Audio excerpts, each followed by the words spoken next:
Hello everyone, welcome to Nursing Chronicles YouTube channel. आज की इस वीडियो में हम अपकमिंग नॉर्सिट एग्जाम के लिए इमेज बेस्ड क्वेश्चन को सॉल्व करेंगे। आज की सीरीज का सबसे फर्स्ट क्वेश्चन है हमारा, name of the below given instrument that is mainly used in gynaecology. हमें यहाँ पर जो इमेज के अंदर दिया गया है वो मोस्टली गायनेकोलॉजी के अंदर यूज में लिया जाता है। उसका नाम क्या है? Option A otoscope, option B proctoscope, option C foetal Doppler, option stethoscope. हमें डायरेक्टली यहाँ पर हिंट दी गई है कि यह गायनेकोलॉजी के अंदर ज्यादातर यूज में लिया जाता है, तो वो रहेगा हमारा फिटल डॉपलर, क्योंकि ऑटोस्कोप, प्रोक्टोस्कोप और स्टेथोस्कोप जो होते हैं वो इतना कॉमनली यूज में नहीं लिए जाते हैं। चलिए अब हम देख लेते हैं कि फिटल डॉपलर क्या चीज है। Foetal Doppler is a handheld ultrasound device used to detect and monitor foetal heart beats during pregnancy. आप यहाँ इस इमेज के अंदर देख सकते हैं। अगर हम बात करते हैं तो फिटल डॉपलर कुछ इस तरह का दिखाई देता है। यह जो होता है एक हैंडहेल्ड अल्ट्रासाउंड डिवाइस होती है जो कि डिटेक्ट करती है या मॉनिटर करती है फिटल हार्ट रेट को, यानी कि एफएचआर को ड्यूरिंग प्रेगनेंसी। हमारा इंस्ट्रूमेंट जो होता है वो एक हैंडहेल्ड डिवाइस है, इसी के साथ ही पोर्टेबल है और यह एक बैटरी ऑपरेटेड डिवाइस है। अगर हम बात करते हैं दूसरी चीज की, तो एक और सिमिलर चीज आती है जिससे कि हम एफएचआर को मॉनिटर कर सकते हैं। वो होता है हमारा पिनार्ड फिटोस्कोप। जैसा कि हम इस इमेज के अंदर देख रहे हैं, पिनार्ड फिटोस्कोप कुछ इस तरह का दिखाई देता है। A Pinard fetoscope used to listen the fetal heart rate during pregnancy। पहले वाला जो था हमारा अल्ट्रासाउंड डिवाइस पे बेस्ड था और यह वाला जो है हमारा एक पिनार्ड फिटोस्कोप है। इसके द्वारा भी हम एफएचआर को ड्यूरिंग प्रेगनेंसी सुन सकते हैं। इसके कैरेक्टरिस्टिक की बात करते हैं तो इसका जो शेप होता है वो ट्रम्पेट शेप्ड डिजाइन होता है और यह जो बना होता है वो होता है मेटल और प्लास्टिक से। नेक्स्ट क्वेश्चन है हमारा, identify the name of below given machine. हमें यहाँ पर जो मशीन दी गई है उसका नाम क्या है? Option A pulse oximeter, option B multipara monitor, option C, option D CTG machine. Right answer रहेगा हमारा यहाँ पर ऑप्शन डी सीटीजी मशीन। यह जो इमेज है हमारा वो दिया गया है हमें सीटीजी मशीन का। चलिए अब हम देख लेते हैं कि सीटीजी मशीन जो होती है वो क्या चीज है। सीटीजी मशीन का फुल फॉर्म होता है हमारा कार्डियो टोकोग्राफी मशीन। सीटीजी मशीन एक मेडिकल डिवाइस है जो कि यूज की जाती है टू मॉनिटर एफएचआर, यानी कि फिटल हार्ट रेट को मॉनिटर करने के लिए, और इसी के साथ ही यूटेराइन कॉन्ट्रैक्शन ड्यूरिंग प्रेगनेंसी जो होते हैं उससे भी मॉनिटर करती है। अगर हम बात करते हैं इस मशीन के कंपोनेंट्स की, तो तीन मेन कंपोनेंट्स होते हैं इसके। अल्ट्रासाउंड ट्रांसड्यूसर, सेकेंड होता है टोकोडायनोमोमीटर और थर्ड होता है मॉनिटर एंड प्रिंटर। सबसे फर्स्ट है हमारा अल्ट्रासाउंड ट्रांसड्यूसर। यह जो होता है वो एफएचआर को डिटेक्ट करता है। टोकोडायनोमीटर जो होता है वो डिटेक्ट करता है यूटेराइन कॉन्ट्रैक्शन को, और मॉनिटर और प्रिंटर का रोल होता है to display and record tracing. Next question है हमारा, which of the following device is being used in below image. यहाँ हमें जो इमेज दिया गया है उसके अंदर कौन सी डिवाइस यूज में ली जा रही है? ऑप्शन ए बेड की, option B blood pressure cuff, option C airbed device, option D DVT pump. Right answer रहेगा हमारा यहाँ पर ऑप्शन डी डीवीटी पंप। आप यहाँ इस इमेज के अंदर देख सकते हैं, यह जो पंप यहाँ पर दिखाया गया है वो है हमारा डीवीटी पंप। चलिए अब हम देख लेते हैं कि डीवीटी पंप क्या होता है। ए डीवीटी पंप जिसे कि हम कहते हैं डीप वेन थ्रोम्बोसिस पंप। यह एक मेडिकल डिवाइस होती है जो कि डिजाइन की गई है to prevent blood clots in the veins. के अंदर ब्लड क्लॉट जो बन जाता है उसे प्रिवेंट करने के लिए इस डिवाइस को डिजाइन किया गया है। अब हम देखेंगे कि यह काम किस तरह से करती है। It works by providing intermittent pneumatic compression to the legs. यह जो होती है लेग्स को इंटरमिटेंट न्यूमेटिक कंप्रेशन प्रोवाइड करती है, जिसकी वजह से जो ब्लड सर्कुलेशन होता है वो एनहांस होता है और हमारा जो ब्लड क्लॉट होता है वेन्स के अंदर उसे प्रिवेंट करती है। नेक्स्ट क्वेश्चन है हमारा, which reflex you seeing in below image. हमें यहाँ इमेज के अंदर एक रिफ्लेक्स दिखाया गया है, वह रिफ्लेक्स कौन सा है? Option A plantar reflex, option B Moro reflex, option C swallowing reflex, option D rooting reflex. Right answer रहेगा हमारे यहाँ पर ऑप्शन ए प्लांटर रिफ्लेक्स। आप यहाँ इस इमेज के अंदर देख सकते हैं, यह जो इमेज है हमारा प्लांटर रिफ्लेक्स का होगा। चलिए इसका रेशनल हम देख लेते हैं। Plantar reflex also known as the plantar response. Plantar reflex का हो चाहे प्लांटर रिस्पॉन्स का हो, दोनों एक ही बात है। Is a reflexive response of the foot to stimulation of the plantar surface, यानी कि प्लांटर सरफेस को हम स्टिमुलेट करते हैं। जैसा कि सॉल ऑफ द फुट है उसे स्टिमुलेट किया तो उसका रिफ्लेक्सिव रिस्पांस मिलता है हमें फुट में, तो उसे हम कहते हैं प्लांटर रिफ्लेक्स। अब बात आ जाती है कि जो हमारा प्लांटर रिफ्लेक्स होता है उसका नॉर्मल रिस्पांस क्या होता है। Stimulation of the plantar surface causes the toes to flex downward. अगर हमने प्लांटर सरफेस यानी कि सॉल ऑफ द फुट को स्टिमुलेट किया तो उसकी वजह से जो है टोस वो फ्लैक्स होंगे डाउनवर्ड्स की तरफ, यानी कि हमारा प्लांटर रिफ्लेक्स नॉर्मल है। नेक्स्ट क्वेश्चन है हमारा, identify the abnormality shown in below image. हमें इस इमेज के अंदर एक एबनॉर्मलिटी दिखाई गई है, उसे आइडेंटिफाई करना है कि यह कौन सी एबनॉर्मलिटी है। Option A deviated nasal membrane, option B deviated nasal septum, option C normal nasal septum, option D DVT. Right answer रहेगा हमारे यहाँ पर ऑप्शन पे डेविएटेड नेजल सेप्टम। आप यहाँ इस इमेज के अंदर देख रहे हैं, यहाँ पर जो नेजल सेप्टम दिखाया गया है इस सेक्शन के अंदर, जो कि एक स्ट्रेट लाइन होनी चाहिए, वो स्ट्रेट नहीं होकर वो इधर उधर शिफ्ट हो गया थोड़ा सा, तो वो हमारा डेविएटेड नेजल सेप्टम कहलाता है। चलिए हम इसका ओरिजिनल पिक्चर भी देख लेते हैं कि नॉर्मल नेजल सेप्टम किस तरह का होता है।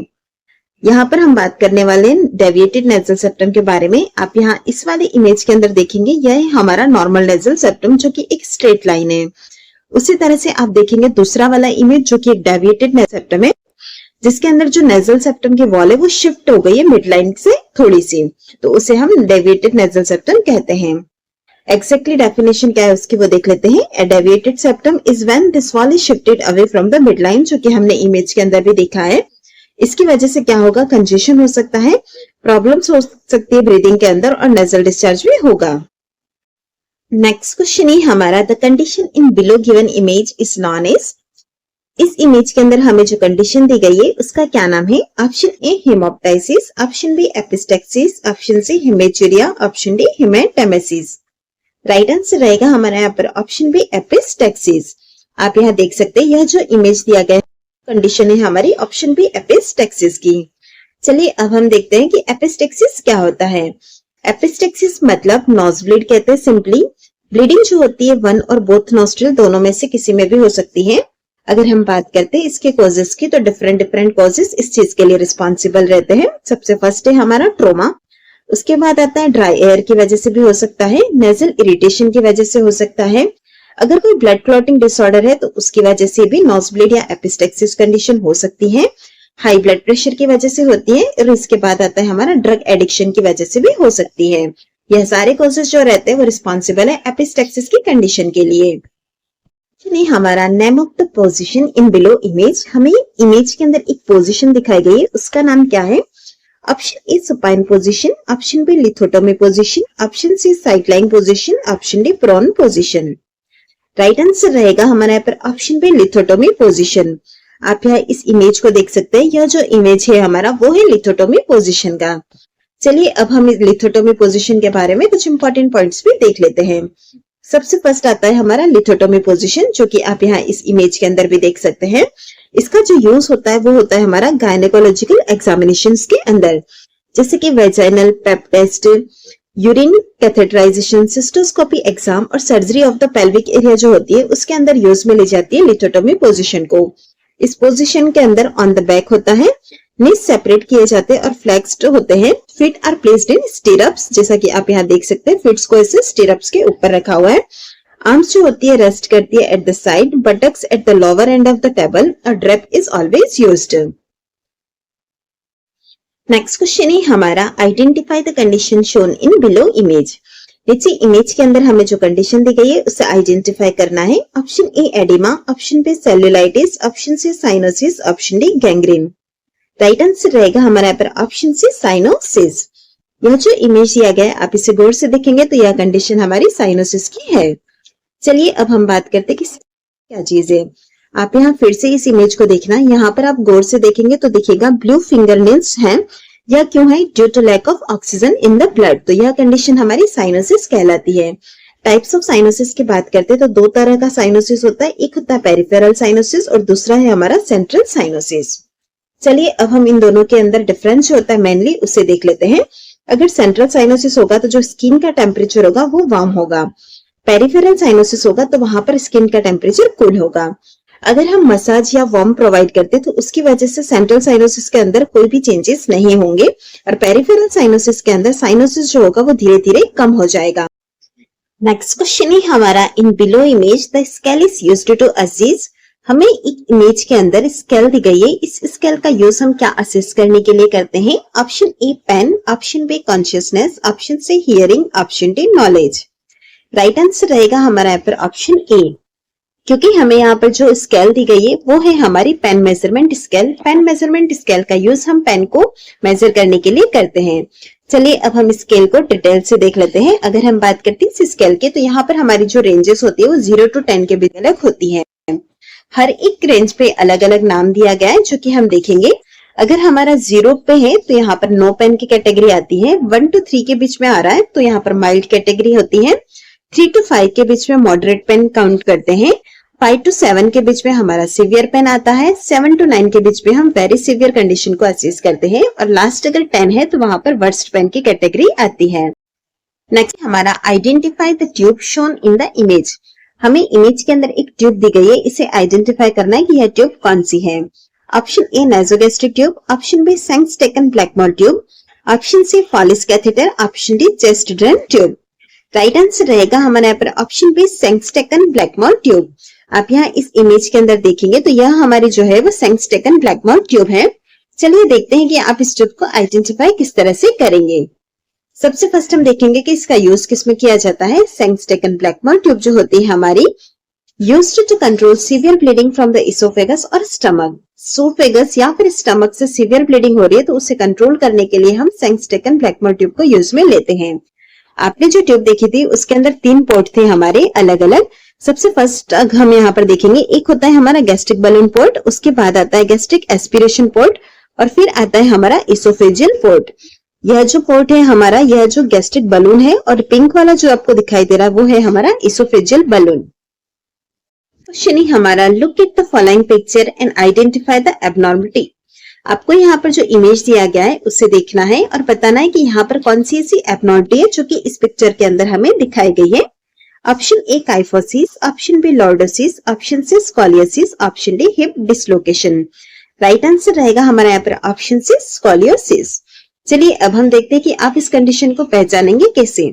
अगर हम नॉर्मल स्पाइन की बात करते हैं तो वह कुछ इस तरह से स्ट्रेट दिखाई देती है, लेकिन अगर आप स्कोलियोसिस को देखोगे तो वो कुछ इस तरह से दिखाई देती है। Scoliosis is a condition characterised by an abnormal lateral curvature sideways of the spine. जैसा कि आपने देखा यहाँ पर एक एबनॉर्मल लेटरल कर्वेचर होता है जो कि साइडवेज ऑफ द स्पाइन होता है। तो इस तरह से आप स्कोलियोसिस की कंडीशन को पहचान सकते हैं। अब अगर हम बात करते हैं स्कोलियोसिस की, तो स्कोलियोसिस भी अलग अलग टाइप्स का होता है। सबसे फर्स्ट इमेज के अंदर आप यहाँ पर देख सकते हैं, यह है हमारा हेल्दी स्पाइन। उसके बाद आप सेकेंड वाला देखेंगे, यहाँ वाला यह जो पोर्शन है हमारा वो कहलाएगा थोरेसिक स्कोलियोसिस। उसके बाद अगर हमारा लंबर पोर्शन अफेक्ट हो रहा है तो उसे हम कहते हैं लंबर स्कोलियोसिस। अगर थोरेको और लंबर के बीच में है तो वो स्कोलियोसिस कहलाता है हमारा थोरेको लंबर स्कोलियोसिस। अगर यहाँ पर आप फिफ्थ कंडीशन के अंदर देख सकते हैं जिसके अंदर अलग अलग पार्ट इन्वॉल्व है तो वो हमारा कॉम्बाइंड स्कोलियोसिस कहलाता है।